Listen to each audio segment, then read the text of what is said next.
Radimo bajalicu za Pink, radimo za Jovanu, radimo za sve nas. Za Novo vikend jutro na Pinku. Za Novo vikend da nas gledaju, da povećamo još više share, da izgore ove people metri. Moramo da izgori sve, da ovih koji mere dođu i pošalju nam podatke, nismo mogli da izmenimo zato što su izgoreli people metri kad išlo mogu. Evo vidiš, tu je Neđa nadležna. Ti ideš, kružiš tu, znači ti faktički čistiš sve ove ljude, kamerane i sve ostale. Kamerane posebno čisti, zato što su... Teraš njih u negativnu energiju u središte zemlje.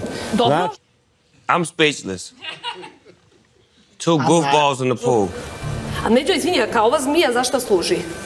To je kobra koja se pravi ritual za nju, razumiješ me, tera negativne energije, a i zaštita za ovu kuću i za sve. What is happening? I don't know and ain't trying to understand it. Damn it. What's understood don't need to be explained.